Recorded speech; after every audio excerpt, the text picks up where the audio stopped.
Telangana ICET or MBA MCA entrance టెస్ట్కు సంబంధించి ఈరోజు మనకు క్యాండిడేట్కి సంబంధించిన రెస్పాన్స్ షీట్తో పాటు ఆన్సర్ కీ అయితే రిలీజ్ చేయడం జరిగింది. ఈ వీడియోలో మనకు సంబంధించిన రెస్పాన్స్ షీట్ ఏ విధంగా డౌన్లోడ్ చేసుకోవాలి, ఎంట్రన్స్ టెస్ట్లో ఎన్ని మార్క్స్ వచ్చాయి అనేది ఏ విధంగా క్యాలిక్యులేట్ చేసుకోవాలి అనే ఇన్ఫర్మేషన్తో పాటు కీలో మిస్టేక్స్ ఉన్నట్టయితే ఆబ్జెక్షన్ చెప్పడానికి ఇంపార్టెంట్ డేట్స్ ఏంటి, ఏ డేట్స్ వరకు ఆబ్జెక్షన్ చెప్పాలి, ఆబ్జెక్షన్ చెప్పడం అంటే ఏంటి, దానివల్ల ఎటువంటి బెనిఫిట్స్ ఉంటాయి అండ్ దానికి సంబంధించి ఎంత అమౌంట్ పే చేయాలి, అమౌంట్ అనేది పే చేస్తే రిఫండ్ చేస్తారా చేయరా అనే టాపిక్ గురించి కూడా ఈ వీడియోలో డీటెయిల్గా అయితే తెలుసుకుందాం. Welcome to the masters education. నేను మీ సత్య. ప్రజెంట్ వచ్చేసి Telangana ICET or MBA MCA entrance టెస్ట్కి సంబంధించిన అఫీషియల్ వెబ్సైట్లో అయితే ఉన్నాం. అండ్ ఈ యొక్క అఫీషియల్ వెబ్సైట్ లింక్ మేము డిస్క్రిప్షన్లో అయితే ఇచ్చేస్తాము. వన్స్ మీరు లింక్ అనేది ఓపెన్ చేసినట్టయితే మన యొక్క సిస్టమ్ స్క్రీన్ కానీ మొబైల్ స్క్రీన్ కానీ ఈ విధంగా అయితే డిస్ప్లే అవుతుంది. మీరు ఇక్కడ క్లియర్గా అబ్జర్వ్ చేయొచ్చు. ఈ యొక్క ఆబ్జెక్షన్ సంబంధించి కానీ క్యాండిడేట్ యొక్క రెస్పాన్స్ షీట్ సంబంధించి అఫీషియల్ డేట్స్ అయితే మెన్షన్ చేశారు. ఇక్కడ ప్రిలిమినరీ కీ అయితే మనకు 29th మే రోజు అయితే రిలీజ్ చేయడం జరిగింది. మీకు కీలో కనుక ఎటువంటి మిస్టేక్స్ ఉన్నా కీ అనేది వెరిఫై చేసిన తర్వాత ఆబ్జెక్షన్ చెప్పడానికి స్పెషల్గా డేట్స్ అయితే ఇచ్చారు. 30 మే నుంచి మనకి ఇక్కడ 5th జూన్ 2026 వరకు ఆబ్జెక్షన్ అయితే చెప్పొచ్చు. కీలో ఎటువంటి మిస్టేక్స్ ఉన్నా, వాళ్ళ ఆన్సర్ రాంగ్ ఇచ్చినా లేదా మల్టిపుల్ ఆన్సర్స్ కరెక్ట్ ఉన్నా లేదా కంప్లీట్గా క్వశ్చన్ రాంగ్ ఉన్నా కూడా మీరు ఆబ్జెక్షన్ అయితే చెప్పొచ్చు. ఆబ్జెక్షన్ చెప్పడం వల్ల ఏమవుతుందంటే మీకు పర్టికులర్గా ఏ సెషన్లో అయితే ఎగ్జామ్ రాయడం జరిగిందో ఆ సెషన్స్లో మీకు ఒక 60 మార్క్స్ వచ్చాయనుకుందాం. మీరు ఎన్ని కీ మిస్టేక్స్ అయితే ఐడెంటిఫై చేశారో, మీరు చెప్పిన ఆబ్జెక్షన్ కనుక పర్ఫెక్ట్ అయినట్టయితే అన్ని మార్క్స్ అనేది మీకు ఎగ్జామ్లో పెరగడానికి అయితే ఛాన్స్ ఉంటుంది. ఆబ్జెక్షన్ చెప్పాలి అంటే ఫ్రీగా చెప్పడానికి అయితే ఉండదు. మనం ఆన్లైన్ ద్వారా 200 రూపీస్ కానీ 500 రూపీస్ ఈచ్ ఆబ్జెక్షన్కి అయితే చెప్పాల్సి ఉంటుంది. అమౌంట్ అనేది పే చేస్తేనే ఆబ్జెక్షన్ అయితే యాక్సెప్ట్ చేయడం జరుగుతుంది. ఇఫ్ మీరు చెప్పిన ఆబ్జెక్షన్ కనుక కరెక్ట్ అయినట్లయితే మనకు అమౌంట్ అయితే వాళ్ళు రిఫండ్ చేయడం జరుగుతుంది. అదర్వైజ్ అమౌంట్ అయితే రిఫండ్ చేయరు. ఫస్ట్ ఎవరైతే ఎగ్జామ్ రాసిన ఆస్పిరెంట్స్ ఉన్నారో మీరు ఆన్సర్ కీస్ అనేది డౌన్లోడ్ చేసుకోండి. కీలో ఏదైనా మిస్టేక్స్ ఉన్నాయా లేదా అనేది ఐడెంటిఫై చేయండి. కీలో కనుక మిస్టేక్స్ ఉన్నట్టయితే మీరు ఏ సెషన్లో ఎగ్జామ్ రాశారు అండ్ దానికి సంబంధించిన క్వశ్చన్స్ సంబంధించిన డీటెయిల్ ఇన్ఫర్మేషన్ మన కామెంట్ సెక్షన్లో కామెంట్ చేస్తే దానికి మీరు ఆబ్జెక్షన్ చెప్పొచ్చా చెప్పకూడదా అండ్ కీలోనే కరెక్ట్ ఇచ్చారా లేకపోతే మనమే కరెక్ట్ అనే రిప్లై అయితే మేము ఇవ్వడం జరుగుతుంది. ప్రజెంట్ అయితే మనకు సంబంధించి ఎంట్రన్స్ టెస్ట్లో ఎన్ని మార్క్స్ వచ్చాయి అండ్ అదేవిధంగా క్వశ్చన్ పేపర్ ఏ విధంగా డౌన్లోడ్ చేసుకోవాలనే టాపిక్ గురించి డీటెయిల్గా అయితే తెలుసుకుందాం. మీరు ఇక్కడ క్లియర్గా అబ్జర్వ్ చేయొచ్చు. డౌన్లోడ్ హాల్ టికెట్ అనే ఆప్షన్ అయితే ఉంటుంది. ఇఫ్ మీరు హాల్ టికెట్ అనేది మిస్ చేసుకున్నట్లయితే మీకు సంబంధించిన హాల్ టికెట్ ఫస్ట్ అయితే డౌన్లోడ్ చేసుకోండి with registration number, date of birth, మీకు సంబంధించిన mobile number, qualifying hall ticket details తోటి ఈ యొక్క హాల్ టికెట్ నెంబర్ అయితే డౌన్లోడ్ చేసుకోండి. వన్స్ హాల్ టికెట్ డౌన్లోడ్ చేసుకుంటే నెక్స్ట్ రెస్పాన్స్ షీట్ అయితే డౌన్లోడ్ చేసుకోవాల్సి ఉంటుంది. రెస్పాన్స్ షీట్ అంటే ఏం లేదు, క్యాండిడేట్ అనేవారు ఎగ్జామ్ రాస్తున్నప్పుడు మీరు తెలంగాణ ఐసెట్ ఎగ్జామినేషన్ అనేది కంప్యూటర్ దగ్గర ఉండేసి కంప్యూటర్ సెంటర్లో ఉండేసి మీరు ఎగ్జామ్ రాస్తున్నప్పుడు ఫస్ట్ క్వశ్చన్కి ఏ ఆన్సర్ పెట్టారు, సెకండ్ క్వశ్చన్కి ఏ ఆన్సర్ పెట్టారు, ఇలా కంటిన్యూస్గా మీకు సంబంధించిన 200 క్వశ్చన్స్కి ఏ క్వశ్చన్కి ఆప్షన్ పెట్టారని మీ యొక్క ఓన్ క్వశ్చన్ పేపర్నే రెస్పాన్స్ షీట్ అనేది అంటాము. అది మీరు డౌన్లోడ్ చేసుకొని మీరు కీతో కంపేర్ చేసుకున్నట్టయితే ఎన్ని మార్క్స్ వచ్చాయనేది మీకు తెలవడం జరుగుతుంది. ఇక్కడ మీరు రెస్పాన్స్ షీట్ డౌన్లోడ్ చేసుకోవడానికి క్యాండిడేట్ యొక్క రిజిస్ట్రేషన్ నెంబర్ ఎంటర్ చేయాలి, హాల్ టికెట్ ఎంటర్ చేయాలి, తర్వాత గెట్ రెస్పాన్స్ షీట్ పైన క్లిక్ చేయాలి. వన్స్ డీటెయిల్స్ ఎంటర్ చేసి గెట్ రెస్పాన్స్ షీట్ పైన క్లిక్ చేయగానే నెక్స్ట్ టాబ్లో మనకు సంబంధించి ఓన్ క్వశ్చన్ పేపర్ అయితే డిస్ప్లే అవుతుంది. తర్వాత వాళ్ళు ఇచ్చిన కీకి మీరు పెట్టిన ఆప్షన్కి మ్యాచింగ్ చూసుకొని ఎన్ని మార్క్స్ వచ్చాయనైతే క్యాలిక్యులేట్ చేసుకోవాలి. వన్స్ ఈ విధంగా మనకు సంబంధించిన registration number, hall ticket number enter చేసి గెట్ రెస్పాన్స్ షీట్ పైన క్లిక్ చేయగానే నెక్స్ట్ టాబ్లో మనకు సంబంధించి క్వశ్చన్ పేపర్ అయితే డిస్ప్లే అవుతుంది. ఈ విధంగా మీకు ఐసెట్ ఎగ్జామినేషన్ సంబంధించి మీరు 13th రోజు రాసినా 14th రోజు రాసినా మీకు సంబంధించిన డీటెయిల్స్తో పాటు ఈ క్వశ్చన్ పేపర్ అయితే కంప్లీట్గా డిస్ప్లే అవుతుంది. ఫస్ట్ మీకు ఇక్కడ రైట్ సైడ్ కార్నర్లో ప్రింట్ అనే ఆప్షన్ అయితే ఉంటుంది. ఈ ఆప్షన్ పైన క్లిక్ చేసి మీరు మీ యొక్క క్వశ్చన్ పేపర్ని ప్రింట్ తీసి పెట్టుకోవడం కానీ PDF ఫార్మాట్లో అయితే సేవ్ చేసి పెట్టుకోవాలి. ఫ్యూచర్ రిఫరెన్స్ కోసం అయితే యూస్ కావడం జరుగుతుంది. ఈ యొక్క రెస్పాన్స్ షీట్ అనేది మీరు తర్వాత డౌన్లోడ్ చేసుకోవడానికి అయితే ఛాన్స్ ఉండదు. 30 మే నుంచి 5th జూన్ వరకే మనము డౌన్లోడ్ చేసుకోవడానికి అయితే ఛాన్స్ ఉంటుంది. ఆఫ్టర్ దట్ ఆటోమేటిక్గా దీంట్లోకి వెళ్ళి వాళ్ళు దీన్ని డిలీట్ చేయడం అయితే జరుగుతుంది. వన్స్ వాళ్ళు డిలీట్ చేసినట్టయితే మళ్ళీ మీరు క్వశ్చన్ పేపర్ డౌన్లోడ్ చేసుకోవడానికి ఛాన్స్ అయితే ఉండదు. మీకు ఫస్ట్ మీ యొక్క ఓన్ క్వశ్చన్ పేపర్ కావాలంటే డౌన్లోడ్ చేసి అయితే పెట్టుకోండి. అండ్ ఆఫ్టర్ దట్ మీకు ఎన్ని మార్క్స్ వచ్చాయని క్యాలిక్యులేట్ చేయాలంటే స్క్రీన్ అయితే మనం స్క్రోల్ చేయాల్సి ఉంటుంది. వన్స్ మనం స్క్రీన్ అనేది స్క్రోల్ చేసినట్టయితే ఈ విధంగా ఫస్ట్ డేటా సఫిషియన్సీ సంబంధించిన ప్రాబ్లమ్స్ అయితే మనకు డిస్ప్లే అవుతాయి. అండ్ ఫస్ట్ మీకు ప్రాబ్లం అనేది డిస్ప్లే అవుతుంది. ప్రాబ్లమ్కి సంబంధించి 4 ఆప్షన్స్ ఉంటాయి. అండ్ కీ ప్రకారం కరెక్ట్ ఆన్సర్ ఏదైతే ఉంటుందో అది గ్రీన్ కలర్లో టిక్ మార్క్ ఇస్తారు. అండ్ మీరు ఎగ్జామ్ రాసినప్పుడు ఏదైతే ఆప్షన్ పెట్టడం జరిగిందో అది చూజ్ ఆప్షన్ కింద అయితే ఉంటుంది. మీరు ఇక్కడ క్లియర్గా అబ్జర్వ్ చేయొచ్చు. ఇది 4 ఆప్షన్స్ అనేవి దీనికి సంబంధించి ఇవ్వడం జరిగింది. గ్రీన్ కలర్లో టిక్ మార్క్ ఏదైతే ఇస్తారో అది కీ ప్రకారం కరెక్ట్ ఆన్సర్, కీ ప్రకారం కరెక్ట్ ఆన్సర్ సెకండ్ అనేది ఇవ్వడం జరిగింది. ఇది మనకు కీని వెరిఫై చేసుకునే విధానం. తర్వాత క్యాండిడేట్ అనేవారు ఎగ్జామ్ రాసేటప్పుడు ఏ ఆప్షన్స్ పెట్టారు అనేది కంపేర్ చేసుకోవాలంటే ఇక్కడ చూజ్ ఆప్షన్ అయితే ఉంటుంది. చూజ్ ఆప్షన్ వచ్చేసి ఏదైతే ఉంటుందో అది మీరు పెట్టినట్టు ఎగ్జామ్ రాసేటప్పుడు చూజ్ ఆప్షన్ సెకండ్ ఉంది అండ్ కీలో కూడా సెకండ్ అయితే ఉంది. క్యాండిడేట్ చూజ్ ఆప్షన్ వచ్చేసి సెకండ్ ఉంది అండ్ అదేవిధంగా కీ ప్రకారం కూడా సెకండ్ ఆప్షన్ అయితే ఉంది. ఇలా వాళ్ళు ఇచ్చిన కీకి మీరు పెట్టిన ఆప్షన్స్కి ఎన్ని క్వశ్చన్స్ అయితే మ్యాచ్ అవుతాయో అన్ని క్వశ్చన్స్ కరెక్ట్ అయినట్టుగా మీరు కన్సిడర్ చేయాల్సి ఉంటుంది. ఫర్ ఎగ్జాంపుల్ మీరు ఒక 70 క్వశ్చన్స్ కీకి మ్యాచ్ అయ్యేటట్టు పెట్టారనుకోండి, 70 into 1 అయితే చేస్తాం. 70 మార్క్స్ మీకు ఎంట్రన్స్ టెస్ట్లో వచ్చినట్టుగా అయితే కన్సిడర్ చేయాల్సి ఉంటుంది. ఎటువంటి నెగిటివ్ మార్క్స్ అయితే మనకు లేవు.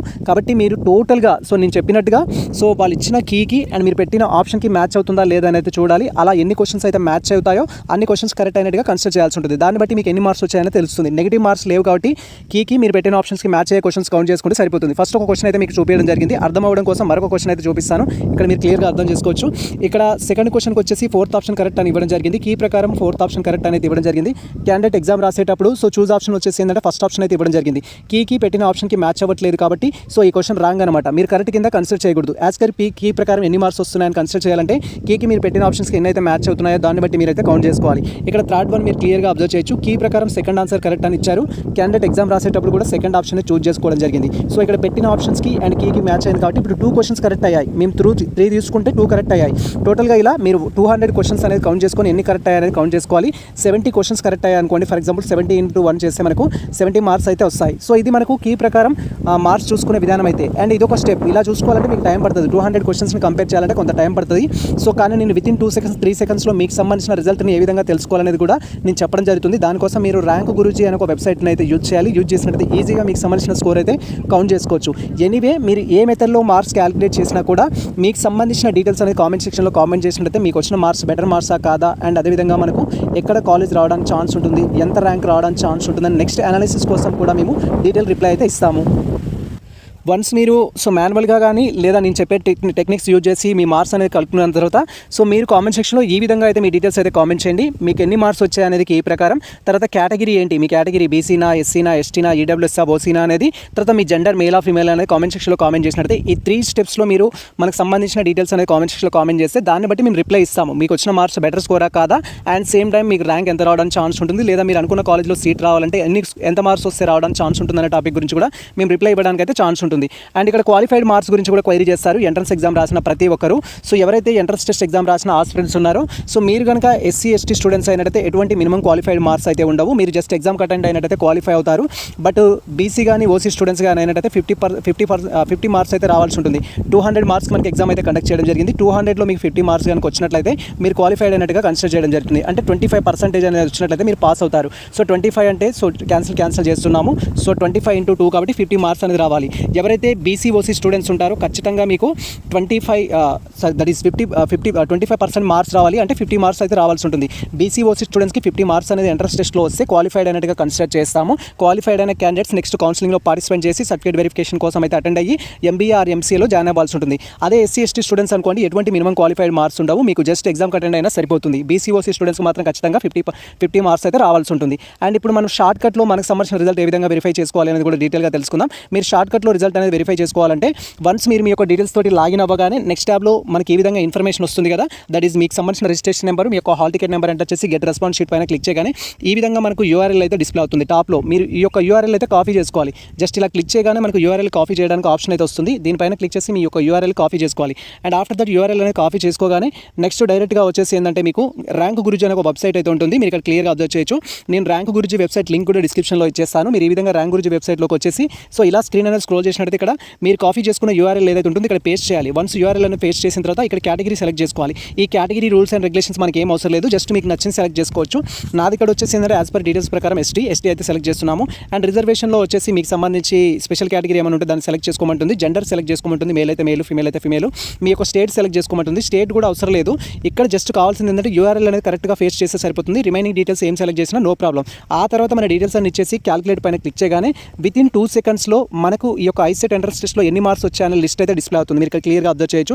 ఐసెట్ వచ్చేసి 13th May రోజు కండక్ట్ చేసింది. అండ్ దీంట్లో వచ్చేసి ఏంటంటే 52 క్వశ్చన్స్ కరెక్ట్ అయినట్టుగా అయితే చూపిస్తుంది. 52 క్వశ్చన్స్ కరెక్ట్ అయ్యాయి. ఇక్కడ ఓన్లీ రైట్ క్వశ్చన్స్ తోటే మీకు పని. ఈ రాంగ్ క్వశ్చన్స్ చూడకండి. మార్క్స్తో మీకు అవసరం లేదు.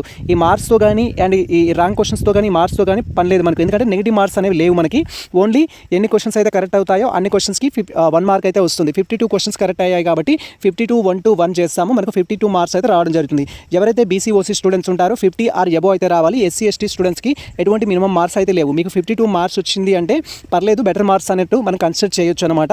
సో దాన్ని బట్టి మీ మార్క్స్ ఏంటి, మీకు సంబంధించిన ఫర్దర్ అప్డేట్స్ ఏంటి, మీరు ఏ విధంగా మూవ్ ఆన్ అవ్వాలి అనేది నేను డీటెయిల్ వీడియో అయితే చేస్తాను. జస్ట్ మీరు కామెంట్ సెక్షన్లో వచ్చేసి మీకు సంబంధించిన డీటెయిల్స్ అయితే కామెంట్ చేయండి. సో అది ఏ విధంగా కామెంట్ చేయాలని నేను ఆల్రెడీ చెప్పడం జరిగింది. మీ ర్యాంక్ అనేది కామెంట్ చేయాలి, మీ కేటగిరీ కామెంట్ చేయాలి, మీ యొక్క జెండర్ అనేది కామెంట్ చేయాలి. మీ మార్క్స్ అనేది కామెంట్ చేయాలి, మీ కేటగిరీ కామెంట్ చేయాలి, తర్వాత మీకు సంబంధించిన జెండర్ అనేది కామెంట్ చేస్తే దాన్ని బట్టి మేము డీటెయిల్ రిప్లై అయితే ఇవ్వడం జరుగుతుంది. ఇది ప్రజెంట్ మనకు సంబంధించిన ఒక ముఖ్యమైన అప్డేట్ అయితే. తెలంగాణ ఐసెట్ ఎంబీఏ ఎంసీఏకి సంబంధించిన ఎంట్రన్స్ టెస్ట్ యొక్క ప్రిలిమినరీ కీ ప్రకారం రిజల్ట్ అయితే కీలో మిస్టేక్స్ ఉన్నట్టయితే ఆబ్జెక్షన్ చెప్పాల్సి ఉంటుంది. ఆబ్జెక్షన్ మనకు రేపటి నుంచి ఎనేబుల్ అవుతుంది. మీరు ఫస్ట్ మెయిన్ వెబ్సైట్లోనే మనకు సంబంధించిన ఆన్సర్ క్వశ్చన్ పేపర్స్ అయితే ఉన్నాయి, మాస్టర్ కీస్ అనేది. వీటిని డౌన్లోడ్ చేసుకొని సో కీలో కనుక మిస్టేక్స్ ఉన్నట్టయితే మనము ఆ క్వశ్చన్స్ అన్నింటినీ మనము రౌండ్ ఫిగర్ చేసుకొని దానికి సంబంధించిన రిలవెంట్ ప్రూఫ్స్ తోటి మనం ఆబ్జెక్షన్ చెప్పాల్సి ఉంటుంది. ఆబ్జెక్షన్ చెప్పడానికి 200 కానీ 500 కానీ ఫర్ క్వశ్చన్కి అయితే కాస్ట్ ఉంటుంది. మీరు ఆబ్జెక్షన్ చెప్పాలి అనుకుంటే పర్ఫెక్ట్గా అది కీలో మిస్టేక్ ఇచ్చారు అంటే ఆబ్జెక్షన్ చెప్పాలి. ఆబ్జెక్షన్ చెప్పడానికి లాస్ట్ డేట్ వచ్చేసి 5th June 2026 అయితే లాస్ట్ డేట్. ఫస్ట్ మీ యొక్క టాస్క్ రెస్పాన్స్ షీట్ డౌన్లోడ్ చేసుకొని మీకు ఎన్ని మార్క్స్ వచ్చాయనేది క్యాలిక్యులేట్ చేసుకోవాలి. అండ్ ఆఫ్టర్ దట్ కీలో ఏమైనా మిస్టేక్స్ ఉంటే ఐడెంటిఫై చేయాలి. మీ మార్క్స్ని కామెంట్ సెక్షన్లో కామెంట్ చేయండి. కీలో మిస్టేక్స్ మీరు అబ్జర్వ్ చేసిన థింగ్స్ కూడా ఏమైనా ఉంటే కామెంట్ సెక్షన్లో కామెంట్ చేయండి. సో 15th మార్నింగ్ సెషన్లో 13th రోజు మార్నింగ్ సెషన్లో ఉందా, 13th రోజు ఆఫ్టర్నూన్ సెషన్లో ఉందా, 13th రోజు ఉర్దూ సెషన్లో ఉందా, లేదా 14th రోజు మార్నింగ్ సెషన్లోనే మిస్టేక్స్ ఉన్నాయనేది, మీరు ఏ క్వశ్చన్లో మిస్టేక్స్ ఉంది అనేది యాజ్ పర్ ఆన్సర్ కీ ప్రకారం, నాట్ రెస్పాన్స్ షీట్ ప్రకారం, ఆన్సర్ కీ ప్రకారం మీరు ఆ క్వశ్చన్స్ ఐడెంటిఫై చేసి కామెంట్ సెక్షన్లో కామెంట్ చేస్తే మా టీం మీకు రిప్లై ఇవ్వడం జరుగుతుంది. సో మీరు ఆబ్జెక్షన్ చెప్పడానికి ఛాన్స్ ఉందా లేదా అనేది మేము కూడా చూడడం జరుగుతుంది. అలాంటివి ఐడెంటిఫై చేస్తే ఆబ్జెక్షన్ అయితే చేద్దాం. ఇది ప్రజెంట్ మనకు సంబంధించిన కంప్లీట్ ఇన్ఫర్మేషన్ అయితే. సో ఇది మనకు సంబంధించిన ఇన్ఫర్మేషన్. సో ఈ ఇన్ఫర్మేషన్ మీకు నచ్చినట్లయితే మన వీడియో లైక్ చేయండి, మన ఛానల్ సబ్స్క్రైబ్ చేసుకోండి. ఇలాంటి లేటెస్ట్ అప్డేట్స్ కోసం మన ఛానల్ని ఫాలో అవుతుండే కుదిరితే మేము షేర్ చేయండి. All the best all. Thank you for watching this video.